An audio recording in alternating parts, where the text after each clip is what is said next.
Labas, senai nesimatėm šiame Pono Oblį kanale ir, nusprendžiau grįžti su labai įdomiu video. Tai, kaip ir matėt viršelį, pavadinimas yra Vibe Coding.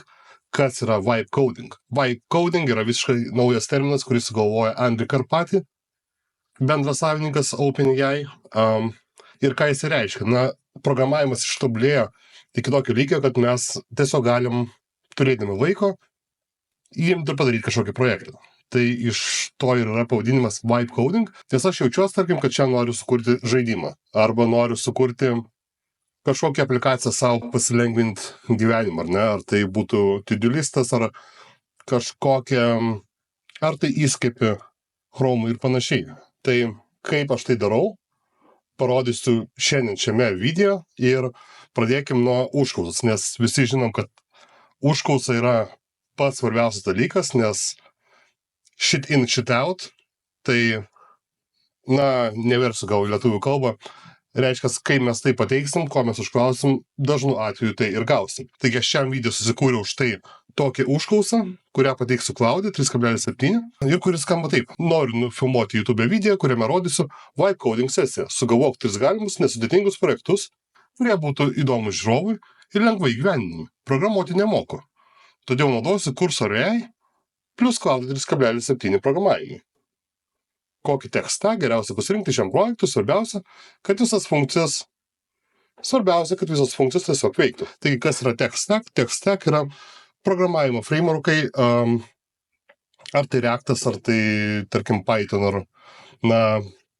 C++ ir panašiai. Ir duosim visišką laisvę Cloud'e, kad, sugalvotų mum 3 projektus ir juos aprašytų. Tuomet mes pasirinksime vieną ir šiandien tiesiog parodysiu, kaip aš tai darau. Ir tai mano laisvalaikio praleidimas, pramoga ir tikiuosi sudominti šiuo dalyku ir jūs. Taigi pateikim visą tai. Tiesa, dar pridėjau, kad apgalvok viską, ko gali reikėti tokiam projektui. Ir pateik 3 galimus projektus. Kai pasirinksiu vieną iš jų, tuomet pateik įsamią užklausą anglų kalba Cursor.ai, kad šis pradėtų kurti pamatus. Ir taip pat parašyk išsamų roadmap. Roadmap tai yra, mūsų visas projektas bus aprašytas nuo A iki Z, ką reikia daryti palaipsniui, kad mes patys nieko nepamirštume, tuo pačiu bus ženkliai lengviau Cursor.ai suprasti, kas tai per projektas ir, iš ko jis bus sudarytas. Taigi paspaudžiam mygtuką, kad gautumėm rezultatus. Mes gavom 3 rekomendacijas. Tai yra asmeninis knygų sekimo puslapis, svetainė, kurioje galite sekti savo paskaitytų knygų kolekciją, pridėti vertinimus ir apžvalgas. Čia galėsite demonstruoti duomenų saugojimą, atvaizdavimą ir filtravimą. Įdomus projektas, paskaitykime antrą. Interaktyvus kelionių planoklis. Svetainė, kurioje naudotojai gali planuoti keliones, pridėti lankytinas vietas, kurti maršrutų žemėlapiuose ir saugoti kelionės planus. Ir trečiasis - produktyvumo užduočių sekimo programa.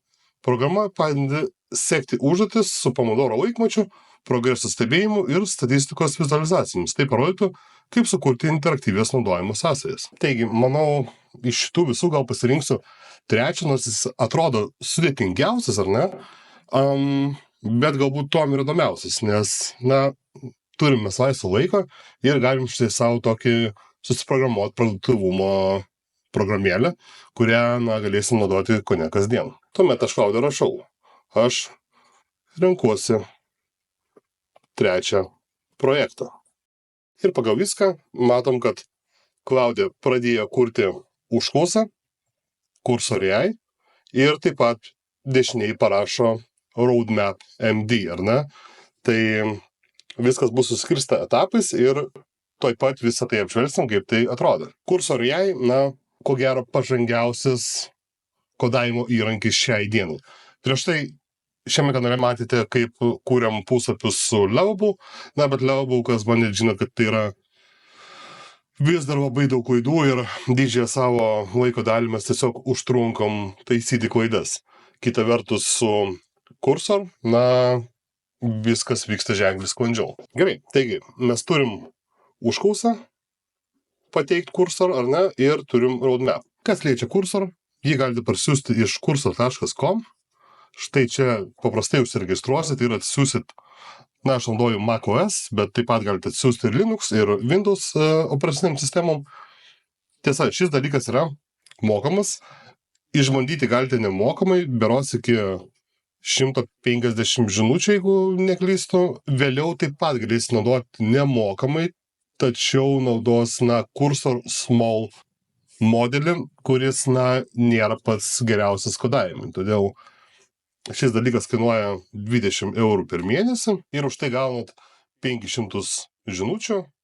Ir kaip matot, su GPT-4o mini arba Cursor Small turit neribotą kiekį užklausų. Tai galite pasibandyti ir nemokamai, tačiau aš vis tik tai rekomenduoju nusipirkti už 20 eurų į mėnesį, už ką gausite 500 žinučių. Tai yra, jeigu lyginant su Leubu, yra 5 kartus daugiau, nes už 20 eurų ten berods gaudavot 100 žinučių. Mes turim atsisiuntę ir instaliavę Cursor. Štai aš įsikopijuoju pradinę užklausą, atsidarau Cursor, užsidarau prieš tai buvusi projektą ir pirmiausia, ką mes pasidarysim, tai susikursim naują katalogą ir pavadinsiu jį YouTube, kad nesimaišytum. Štai YouTube, tuomet atsidarom ir turim tuščią ekraną. Tam, kad įsijungti patį kursorą, mums reikės štai čia dešiniai pusėje pasispausti ir matysim štai čia chat. Ir galim pasirinkti, kokį norim modelį naudoti. Tiesa, modelių yra šiek tiek daugiau. Štai jeigu užeisim į models, galim pasižymėti visus šitos. Kaip matom, mes turim ir Cloud'e visus modelius, turim Cursor, turim DeepSeek, kam patinka, Gemini, GPT visi modeliai. Tiesa, Cloud'e daugumą žinot, kad Cloud'e geriausiai koduoja, todėl pasirenkam štai naujausią modelį Cloud'e 3.Sonnet ir aš pateiksiu lygiai tą pačią užklausą, ką gavom iš Cloud'ės ir kuriame yra aprašyta, kas tai bus per projektas. Paspaudžiu Send ir Cursor pradeda savo magiją. Kaip matot, Cursorius su mumis bendrauja lietuviškai. Tiesa, pamatysit, kad daugumą dalykų, čia mes turim pažymėti Y, bet daugumą dalykų Cursorius tiesiog atliks pats, nes štai čia aš esu įjungęs vadinamai YOLO mode, tai kas leidžia Cursoriui priimti daug sprendimų ir vietoj to, kad mes nesuprasdami spaudinėtam yes, Cursorius tai padarys už mus ir jisai, kurs direktorijas, kurs naujus failus, atsisiųs dalykus, jeigu jam reikės, ir mes tiesiog galim sėdėti ir grožėtis, Ir štai, kaip matom, vyksta kodavimas, jisai susiduria su problemom, pats šneka su savim, hei, klausyk, tai turiu kažkokią problemą, jisai pats tai išsisprendžia ir kairiai pusėje, pradėsim matyti jau kodą, Šis projektas nebus itin sudėtingas, tuo pačiu, kol vyksta kodavimas, kol vyksta fundamentalių dalykų kūrimas, mes galim įsikopijuoti Roadmap MD. Tai, kaip matot, kas yra Roadmap MD, tai pirmas etapas – sukurti naują React projektą, taip toliau. Pagrindinė struktūra tokia, tada užduočių CRUD funkcionalumas, 4 etapas, 5, 6, 7 ir taip toliau. Taigi visą tai išsikopijuokim ir atsidarykim Cursorą, Ir čia tiesiog prie failų galim atsidaryti text file, įsikopijuoti visą šitą dalyką ir jį pavadinsim roadmap.md. Štai tas failiukas atsiranda mūsų failų direktorijai ir kadangi aš esu pateikęs užklausą, kad visada žiūrėtų į roadmap.md failą ir jį nuolatos atnaujintų, kol vyksta programavimas. Štai matom, kad kai kurie failiukai šviečia raudonai, bet vien dėl to, kad tiesiog nėra instaliuotų reikalingų frameworkų. Kai matom React Icons instaliuotas, Firebase autorizacija. Firebase, ko gero, mes nenaudosim šiam projektui.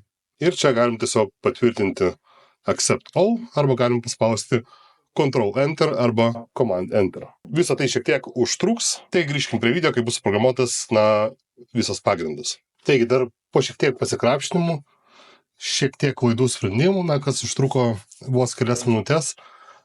Su Cursor tai yra absoliučiai paprasta, mes tiesiog rašom, kas yra negerai, arba jeigu pasileidžiam puslapį, išsikopijuojam visas klaidas iš DevTools, arba tai, ką matome ekrane, ir štai pažiūrėkim, kaip atrodo, Taigi taip atrodo mūsų nauja programėlė, ir štai čia yra sukurta nauja užduotis, ir kai matom, viskas veikia iš pirmo karto, mes ją galim, pirma užduotis YouTube pavadinom, pasižiūrim, ar veikia, viskas čia gerai veikia, ir mes galim įsijungti tą vadinamą timerį. Pomodoro laikmatis rekomenduoja, kad mes dirbtumėm 25 minutės ir, po to ilsėtumės. Ir kaip matom, štai čia tikriausiai galim aktyvuoti. Taigi, čia turėjo pradėti eiti laikrodukas. Pažiūrėkim, fantastika, viskas tiesiog iš pirmo karto. Klaudijai pasakius, ką mes norim, jisai padarė mums pirminę užklausą į Cursor.ai, padarė Roadmap MD, kad matytumėm visą struktūrą, ir tai yra absoliučiai pirmas variantas. Ir, kaip matom, mes dirbam prie šios užduoties, galim daryti pauzę, galim sustabdyti ir pradėti, iš naujo. Čia yra kažkoks, yra režimas, ar ne, poilsio režimas 5 minutės, darbo režimas 25 minutės, fantastika. Štai atlikom vieną pomodorą, viskas veikia, galim ištrinti, įvės užbaigtos nėra. Ar galim sukurti naują užduotį, nauja super užduotis, pomodorų gerai, tarkim, 4, kažkoks tekstas, ir ar galim sukurti, tiesiog viskas veikia. Ir ar galim užbaigti? Taip, galim užbaigti, ir čia rodo užbaigtas, fantastika. Gerai, ar matom, viskas tiesiog, kaip matot, užbaigiam užduotį, šiandien baigta, šią savaitę baigta, turim visą pilną statistiką ir turim nustatymus, taigi darbo trukmė 25 minutės, pasidarykim 30 minučių, poilsio trukmė 10 minučių. Išsaugokim pakeitimus ir pasižiūrim, per krovį, ko gero, puslapį, ne. Čia, ko gero, tai kažkodėl neišsisaugo, grįžtam atgal ir neišsaugo. Tai matom, kad yra mažytė klaidelė, kurią su Cursor pagalba mes galim labai lengvai ištaisyti. Tai yra visiškas nulis palyginus, su kokiam problemom susiduriam, ir štai tai puikiausiai veikianti Pomodoro Task jūsų asmeniniam naudojimui ir kam tik šitas geidžia. Ir kas įdomiausia su šito vibe coding, net nesvarbu, kokią specialybę jūs atstovaujate, ar jūs esat statybininkas, ar esat mokslininkas, ar programuotojas, ar panašiai, tai padėsim bet kokiu atveju. Jūs tiesiog turit galvoj, labai senai turit galvoj kažkokią tai idėją. Aš esu nemažai konsultavęs žmonių, ir jie kreipia su labai įvairiom programų idėjom, ir mes jas įgyvendinam tiesiog kalbėdami per Teamsus. Tiesa, jeigu jums aktualu konsultacija, visada į mane galite kreiptis Facebook pagalba, galite kreiptis per Patreon, ir aš mielai padėsiu, mes susijungsim vienas ant vieno ir išspręsim jūsų užduotis taip paprastai, kaip rodžiau šiame video. Ir tikrai siūlau parsisiųsti kursorių, išbandyti štai tokias užklausas, kaip pateikiau štai čia.